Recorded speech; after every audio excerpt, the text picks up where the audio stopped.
इस कार्यक्रम के प्रसारण पुण्यार्जक हैं श्री राजेंद्र प्रसाद जैन, श्रीमती ममता जैन, श्री प्रशांत जैन, श्रीमती दिव्या जैन, पारस जैन, श्री भरत जैन, श्रीमती सौम्या जैन एवं समस्त परिवार मुंबई। प्रतिदिन आपके सामने आगम के आधार से प्रसंग बनाते हुए विभिन्न विषयों पर विचार रखा जा रहा है और इस आगम का अंत नहीं है। इसलिए आगम का अंत नहीं ऐसा कहा जा रहा है। हालांकि वह द्रव्यागम शब्दात्मक होता है और शब्द संख्यात होते हैं और पदार्थ अनंतात्मक होता है और उसको प्रोरूपित करने के लिए आगम सक्षम होता है। किसी विवक्षा को लेकर के ये चर्चा आपके सामने रखी जा रही है क्योंकि आगमकारों ने बहुत सूक्ष्मतम पदार्थ का विश्लेषण किया है, उस ओर शायद ही किसी की दृष्टि जाती हो। दिव्य ध्वनि है, ये दिव्य ध्वनि शब्दात्मक होती है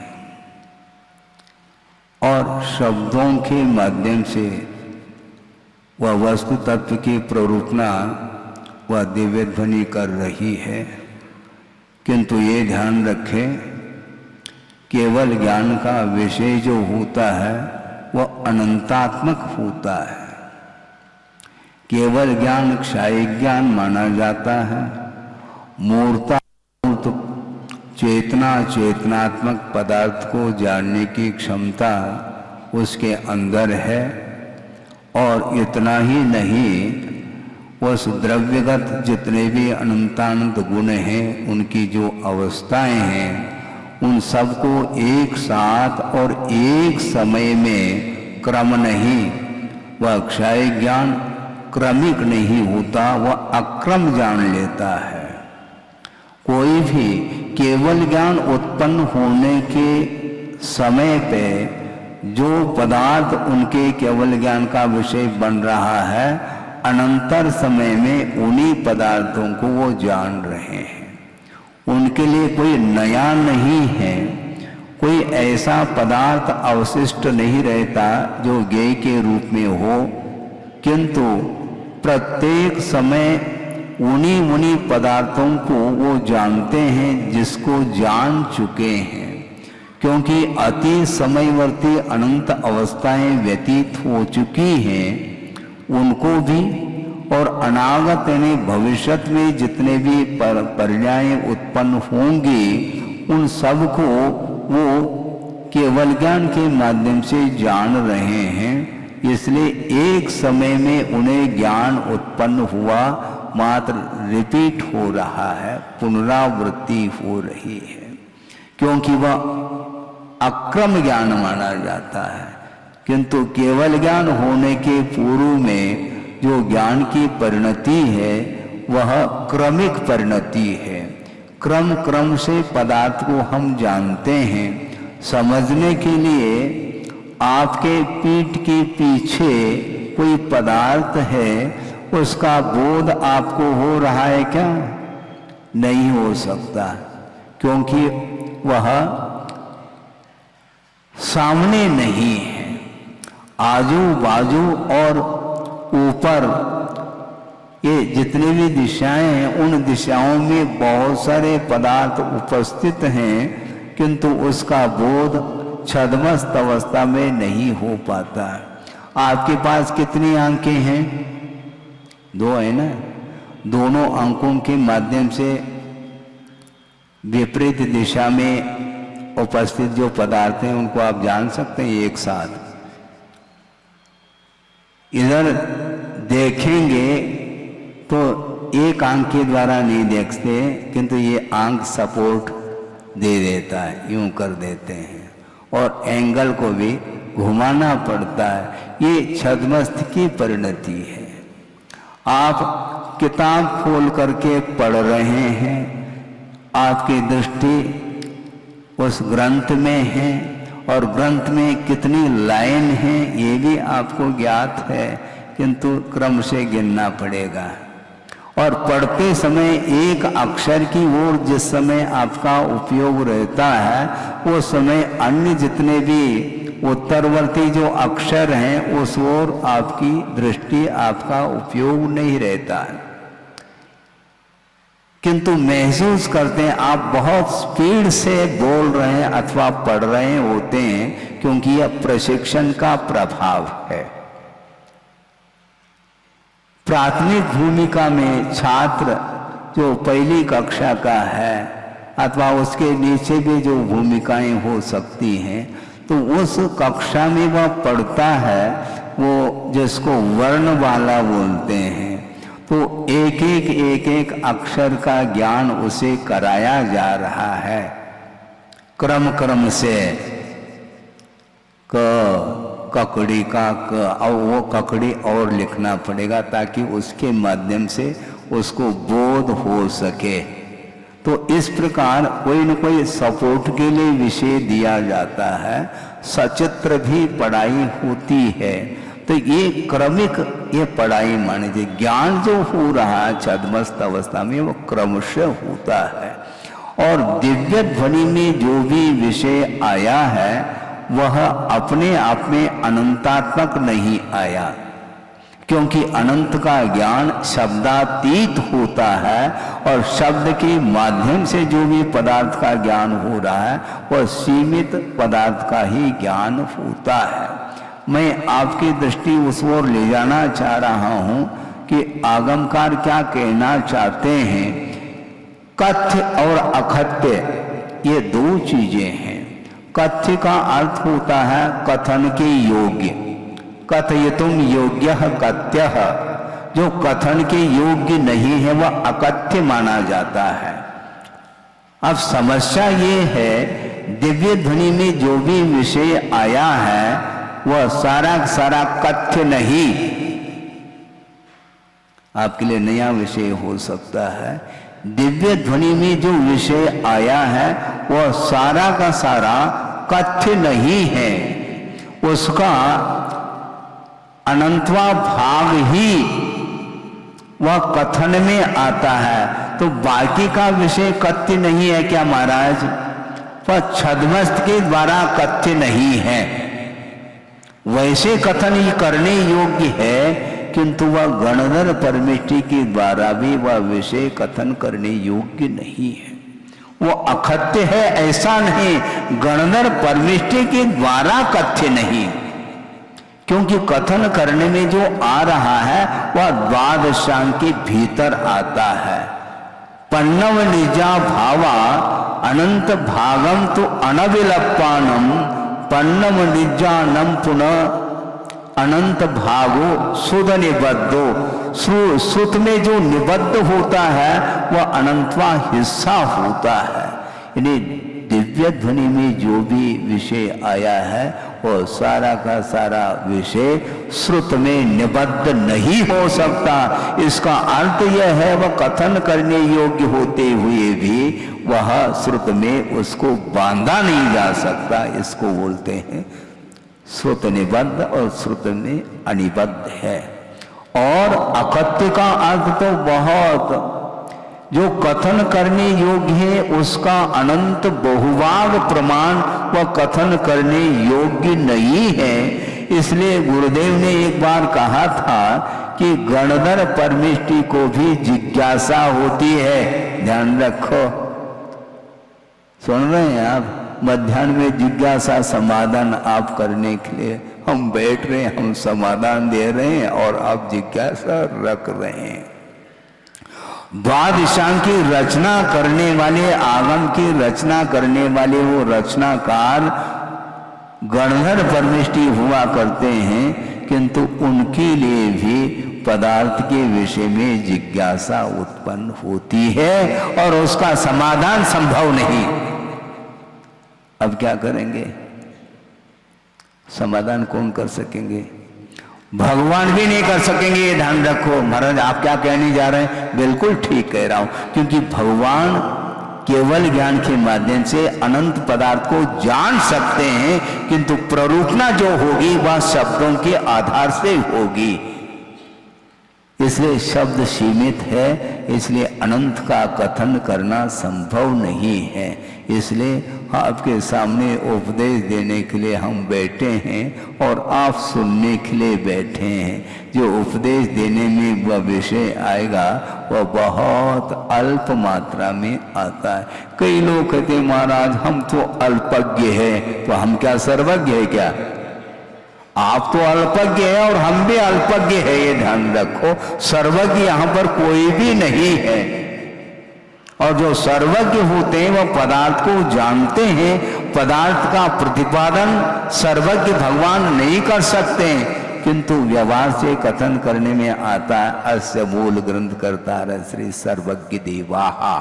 ये जो कथन करने में आ रहा है ये व्यवहार से आ रहा है, क्योंकि दिव्य गणित में जो विषय आया है उसका आलम्बन लेकर के गंधर्व परमेष्टि ने उसकी प्ररूपणा की है, उसका प्रतिपादन किया है, किंतु अर्थ का बोध जो हो रहा है वह केवल भगवान के द्वारा हो रहा है। ये कथन करने में आ रहा है। अब सोचो विचार को, द्वादशांग की रचना करने वाले गणधर परमेष्टि भी समस्त पदार्थ को जान नहीं सकते। यदि जानने लग जाए छद्मस्त अवस्था में तो सर्वज्ञ और अल्पज्ञ में अंतर क्या रहा? सर्वज्ञ और छद्मस्त में अंतर क्या रहा? कोई अंतर नहीं रह सकता। इसलिए हम और आप सर्वज्ञ नहीं किंतु छद्मस्त है। इसलिए जितना ज्ञान आपको उपलब्ध है उसी में संतोष धारण करके प्रयोजन भूत जो तत्व है उसका परिज्ञान करने के लिए अपने को पुरुषार्थ करना है। बहुत सारा विषय अप्रयोजन भूत है।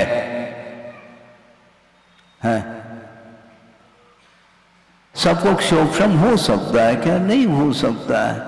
और उसके क्षोभम नहीं होने से हमारा कोई मोक्ष मार्ग अवरुद्ध हो रहा है ऐसा है नहीं है? आपके सामने स्वर्ग का दृश्य देखने में आ रहा है? बोलो, स्वर्ग आप देख रहे हैं क्या? यहां पर स्वर्ग की परिकल्पना करना अलग वस्तु, किंतु स्वर्ग का वह परिदृश्य आपके सामने नहीं आ सकता, किंतु वह श्रद्धा का विषय बनता है। इसी प्रकार नरकी दृश्य आपके सामने नहीं आ सकता, वह भी श्रद्धा का विषय बनता है। मध्य लोक में असंख्यात द्वीप और समुद्र है जो कि एक दूसरे को परिवेष्टित होते हुए एक राजू प्रमाण स्थान में वो फैले हुए हैं। कितने हैं वो द्वीप समुद्र? असंख्यात है। अब रिपीट होता चला जाएगा। उनके जो नाम हैं वह रिपीट होंगे, पुनरावृत्ति होगी, क्योंकि शब्द संख्यात है और द्वीप और समुद्र असंख्यात है। तो जम्बू द्वीप के नाम से कई द्वीप होंगे, जबकि समस्त द्वीप और समुद्र के बीच में वह जम्बू द्वीप है। उसी नाम राशि को लेकर के कई द्वीप रहेंगे। लवण समुद्र के नाम को लेकर के कई समुद्र रहेंगे। इसलिए शब्द संख्यात है और वह द्वीप और समुद्र असंख्यात है, ये कहा जा रहा है। इसलिए वस्तुतः जब असंख्यात पकड़ में नहीं आ रहा है तो अनंतात्मक वस्तु पकड़ में कैसे आ सकती है? इसलिए अपने को श्रद्धा का विषय बनाना है, क्योंकि सर्वज्ञ भगवान कभी भी अन्यथावादी नहीं होते। उन्होंने जो कहा है वह वज्र की लकीर है, ऐसा मान करके श्रद्धा करना चाहिए। हम कैसे करेंगे महाराज? करना तो आप ही को है? जिस समय जन्म हो जाता है बालक का, शिशु का, उसके बाद कुछ ही दिनों में थोड़ी बहुत उसकी क्षमता आ जाती है, समझाने से वह समझ सकता है। ये तुम्हारे कौन है? हाँ पापा है, और ये माँ है, आदि आदि। और मान लो आपने कहा है ये तुम्हारे पिताजी है, और मान लो वस्तुतः वह नहीं है, तो वो स्वीकार कर लेता है, क्योंकि उसको जानकारी है ही नहीं, इसलिए वह विश्वास करता है ये तुम्हारे पिताजी है, ये तुम्हारे भाई है, ये माँ है, ये बहन है। किंतु उसको कोई भी जानकारी, अधिकृत जानकारी नहीं, किंतु वह आपके ऊपर श्रद्धान करता है, विश्वास करता है, और बुलाने से आपके पास वह आता है। और हो सकता है आप पिताजी ना हो तो अब भी बुलाने से वह आता है, क्योंकि आपने सिखाया है ये पिताजी है। तो जैसे सिखाते हैं वैसे सीखा करो, प्रश्न ज़्यादा न किया करो। हाँ, प्रश्न करने से उसका उत्तर संभव नहीं, क्योंकि अनंतात्मक जो पदार्थ है उसका समाधान, उसका उत्तर हम दे कैसे सकते हैं, संभव नहीं है। इसलिए श्रद्धान का विषय बनाना चाहिए, और प्रयोजनभूत जो तत्व है उसका परिज्ञान आपको करना चाहिए। संसार के लिए कारण क्या है, मोक्ष के लिए कौन से साधन हैं, इसका बोध आपको होना चाहिए। और इसका बोध कराने के लिए चातुर्मास की भी कोई आवश्यकता नहीं है, ध्यान रखो। महाराज ऐसा मत कहो आप ऐसा मत कहो, क्या कहूँ मैं, क्योंकि चतुर्मास में भी वह विषय समाप्त नहीं होगा।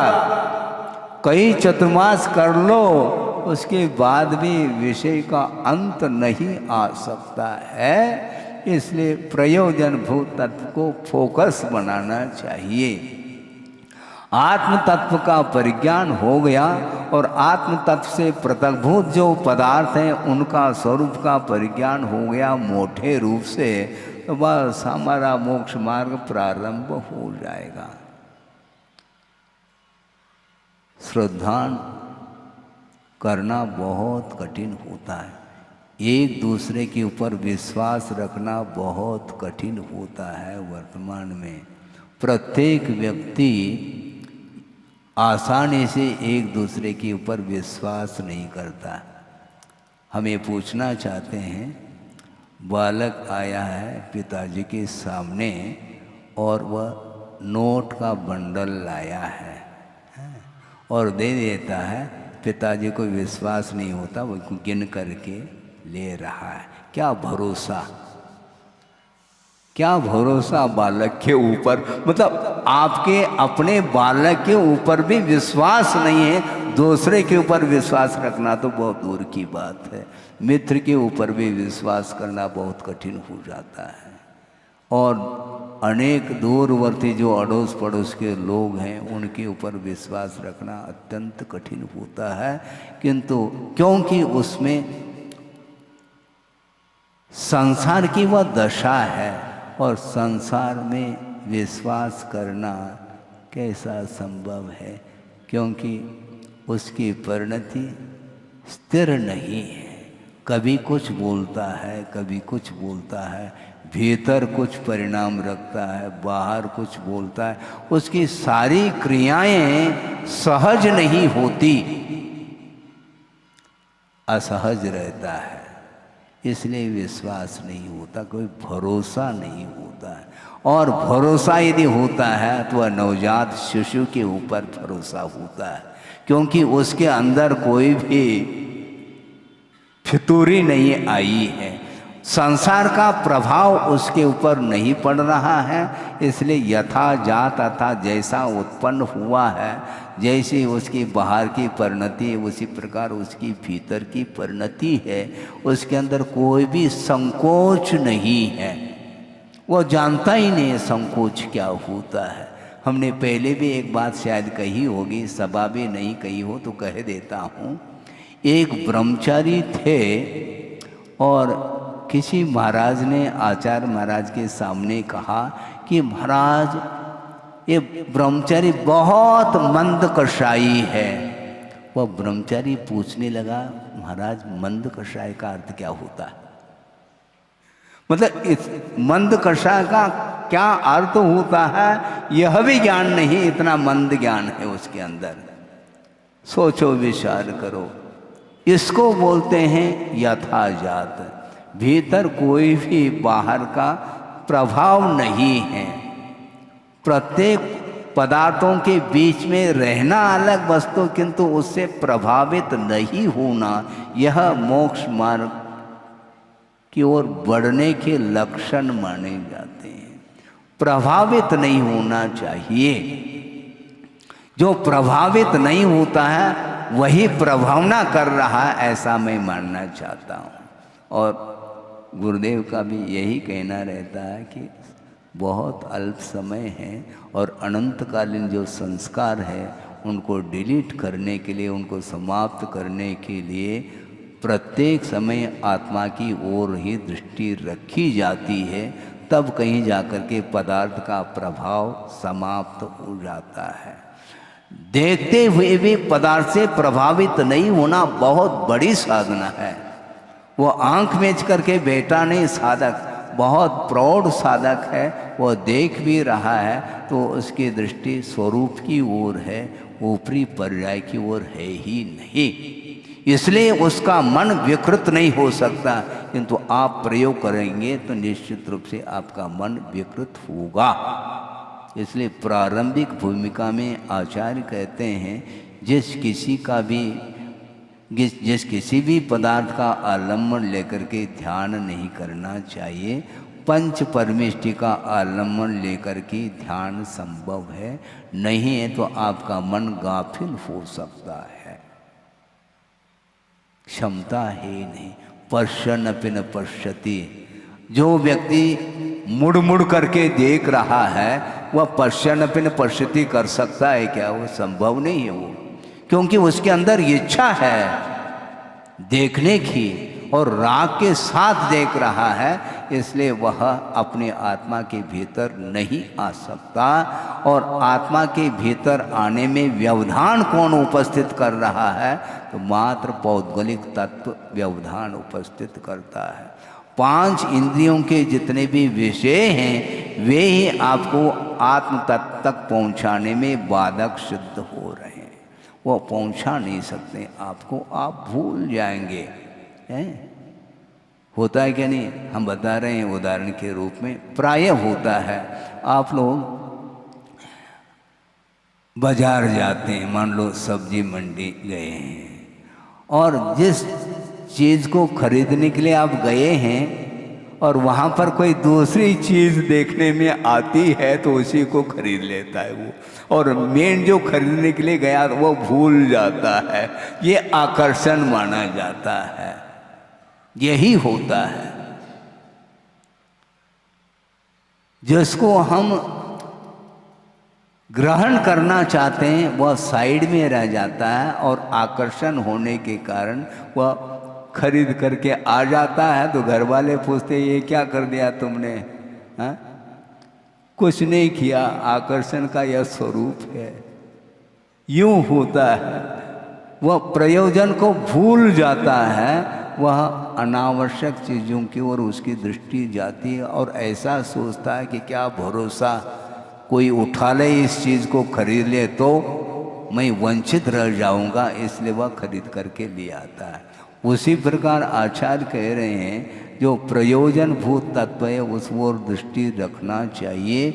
नहीं है तो इतने अनंतानंत पदार्थ पौद्गलिक हैं, उससे आकर्षित होता चला जाता। और सबसे ज़्यादा आकर्षक कौन सी वस्तु है हम पूछना चाहते हैं। पौद्गलिक जो पदार्थ हैं उसमें सबसे ज़्यादा आकर्षण का केंद्र कौन बन रहा है? शरीर बन रहा है। शरीर के प्रति यदि ममत्व भाव है तो शरीर का पोषण जिन वस्तुओं के द्वारा होता है उन वस्तुओं को वह ग्रहण करता है।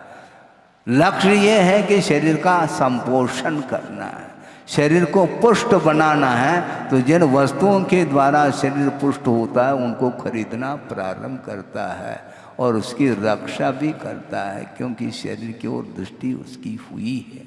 एक श्लोक आपके सामने रख रहा हूँ ताकि यह विषय और विस्तार को प्राप्त हो जाए। पूज्यपाद स्वामी ने ये दिया है, चाहे संभव है इष्टोपदेश अथवा समाधि तंत्र, दो ही तो अध्यात्म परक उनके ग्रंथ हैं।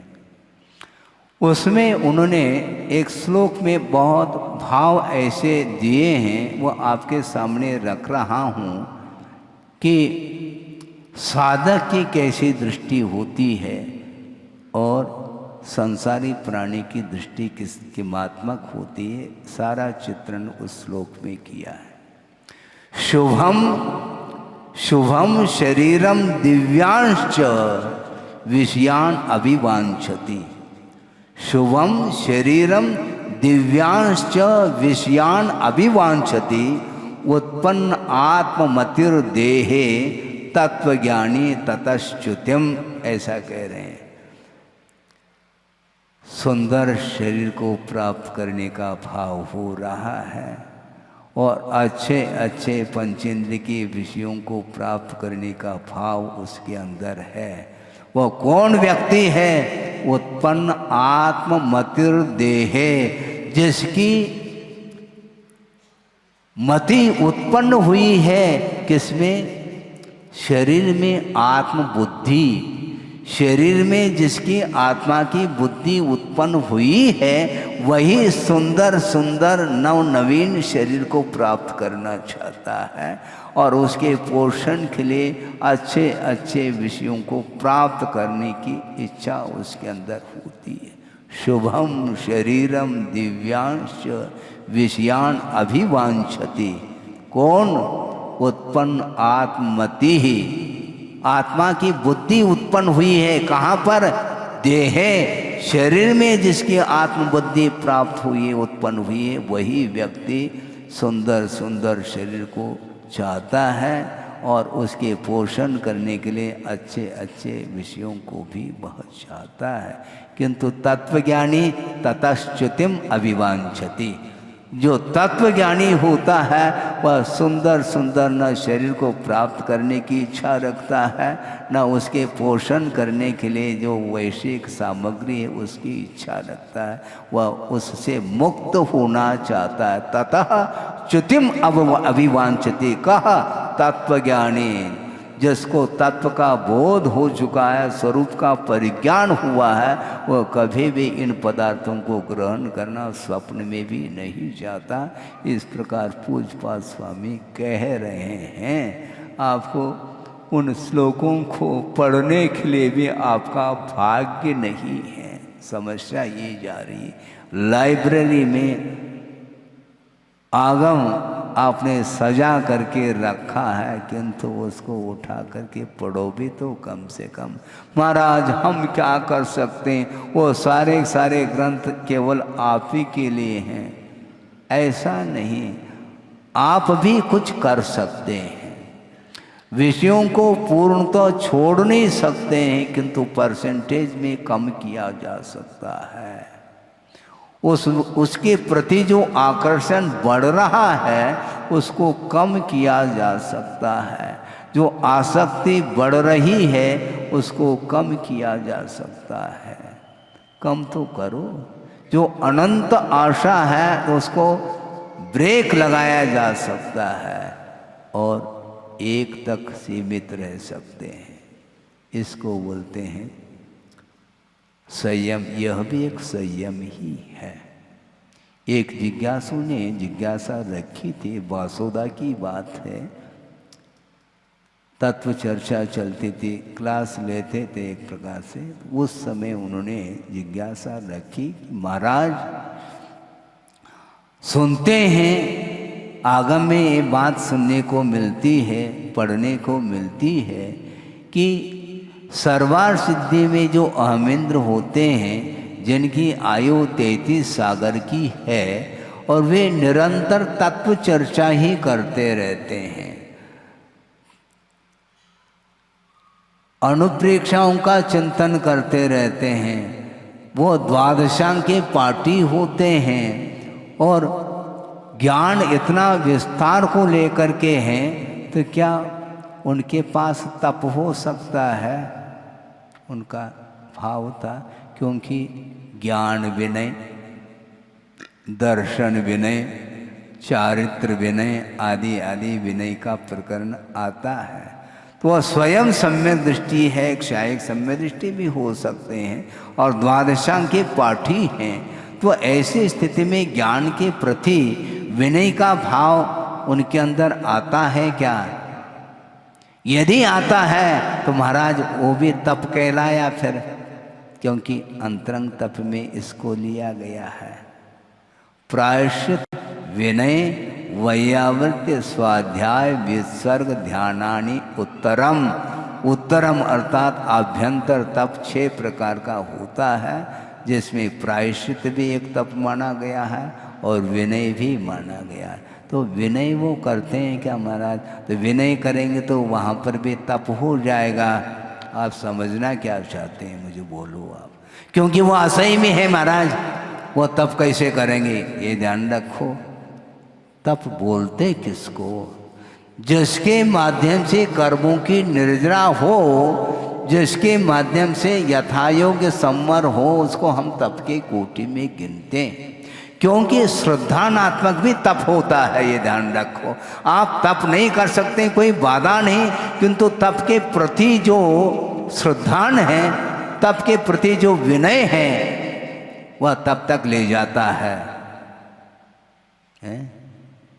तप की ओर गति उसकी होती है। अविरत सम्य दृष्टि है, जिसने कोई भी तप को अंगीकार नहीं किया, संयम को अंगीकार नहीं किया, रत्नत्रय को अंगीकार नहीं किया, किंतु रत्नत्रय के प्रति जो गाढ़ आस्था है उसको कौन रोक सकता है? और आपकी आस्था है क्या नहीं? बिल्कुल है। कोई तपस्वी आ जाए तो आप खड़े हो जाएंगे। आप तो तप कर रहे हैं क्या? तप तो कर नहीं रहे, किंतु तप का समर्थन, तप का आदर किया जा रहा है, तप का बहुमान किया जा रहा है। वस्तुतः वही आगे जाकर के तपस्वी बन सकता है, ऐसा उनको उत्तर दिया था और ये आगमिक उत्तर है। हालांकि वहाँ पर कोई भी संकल्प पूर्वक संयम इत्यादि ग्रहण किया नहीं जा सकता, ये अलग वस्तु। किंतु इसके उपरांत भी जो वो फल मिला है उन्हें, वह रत्नत्रय का ही परिणाम है। हर व्यक्ति वहाँ पर, प्रत्येक व्यक्ति की एंट्री सर्वार्थ सिद्धि में नहीं है, ध्यान रखो। और वर्तमान में अच्छे तप करने वाले जो साधक हैं श्रवण, उनको भी सर्वार्थ सिद्धि वर्तमान में नहीं मिलेगी। हाँ, आज कहाँ तक जा सकते हैं महाराज? सोनन के हिसाब से 16वें स्वर्ग तक जा सकते हैं। कौन कौन जा सकते हैं महाराज? श्रवण भी जा सकते हैं और अनुवृत्ति भी जा सकते हैं। अच्छा, अब बिजनेस पॉइंट से सोचता है वो, महाराज जब दूसरी प्रतिमा भी पालन करके वह 16 स्वर्ग में जा रहा है और एक श्रवण भी 16वें स्वर्ग में जा रहा है, तो हम मुनि क्यों बने? व्यापारी है वो, क्योंकि परिणाम तो एक सा निकल रहा है।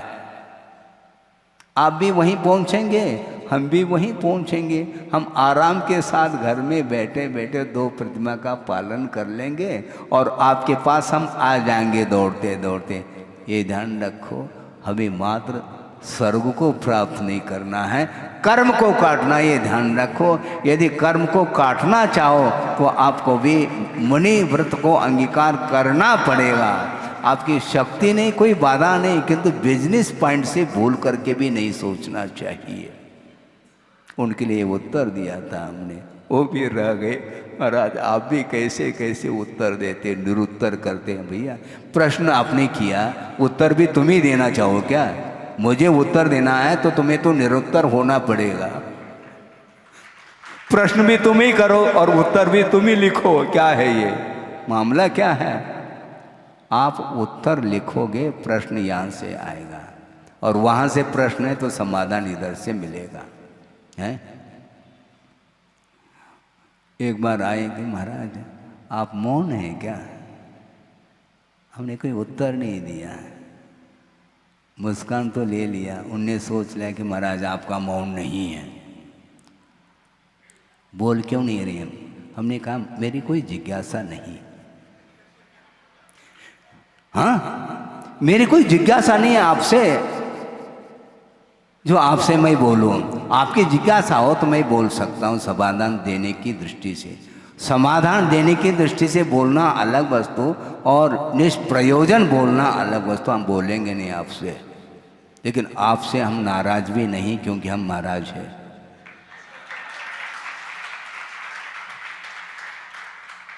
यदि नाराज है तो फिर महाराज नहीं है, महाराज है तो नाराज नहीं। कई लोग कहते महाराज गलती हो गई, बहुत दिन हो गए महाराज। आप समझ रहे होंगे बहुत दिन का अर्थ क्या होता है, समझ रहे हैं? एक शोषम तगड़ा है आपका, बहुत दिन हो गए, अर्थात महाराज बहुत दिन से हम प्रतीक्षारत है, गंधोदक नहीं मिल रहा। हमने कहा कमंडल भरा हुआ चाहिए क्या? नहीं, ये ऐसा नहीं चाहिए महाराज, हम तो चौके में गंधोदक चाहते हैं। हाँ, ये है। क्या है ये? मैं क्या कह रहा था? तो वो तो है कि वस्तुतः हाँ, बिजनेस पॉइंट की बात आई थी, क्योंकि हम व्यापारी रहे नहीं थे। आप हो सकते हैं पूर्व में रहा आए हों, इसलिए आपको याद आ गया जल्दी। बिल्कुल ठीक है, इसमें क्या दिक्कत है? वो बिल्कुल हंस रहे, उनको ज्ञात हो रहा है कि बिल्कुल ठीक कह रहे हैं महाराज। बिजनेस पॉइंट से सोचो नहीं, क्योंकि हमें स्वर्ग प्राप्त नहीं करना, हमें कर्म निर्जरा करनी है। कर्म निर्जरा के उद्देश्य से आप 2 प्रतिमा पालन कर लो अथवा 1 प्रतिमा पालन कर लो, अथवा सम्यक दर्शन को सुरक्षित रखो और स्वर्ग पहुंच जाओ, कोई बाधा नहीं हमें, क्योंकि हमें स्वर्ग हमारा लक्ष्य नहीं है। हमारा लक्ष्य क्या है? मोक्ष प्राप्त करना, और मोक्ष प्राप्त करने का लक्ष्य हमारा है तो निश्चित रूप से धर्म ध्यान की सामग्री का ही आलम्बन लिया जाएगा। जो व्यक्ति आर्य ध्यान की सामग्री का आलम्बन ले रहा है और उस सामग्री के माध्यम से वह धर्म ध्यान करना चाहता है, तो भूल जाओ आप, क्योंकि कारण के अनुरूप कार्य होता है। धर्म ध्यान की सामग्री के द्वारा धर्म ध्यान होगा, आर्य ध्यान की सामग्री के द्वारा आर्य ध्यान ही होगा। भले उसके स्तर अनेक प्रकार के हो, तारतम्य हो, ये बात अलग है, क्योंकि विषयों के माध्यम से कभी धर्म ध्यान नहीं हो सकता। इस कार्यक्रम के प्रसारण पुण्यार्चक थे श्री राजेंद्र प्रसाद जैन, श्रीमती ममता जैन, श्री प्रशांत जैन, श्रीमती दिव्या जैन, पारस जैन, श्री भरत जैन, श्रीमती सौम्या जैन एवं समस्त परिवार, मुंबई।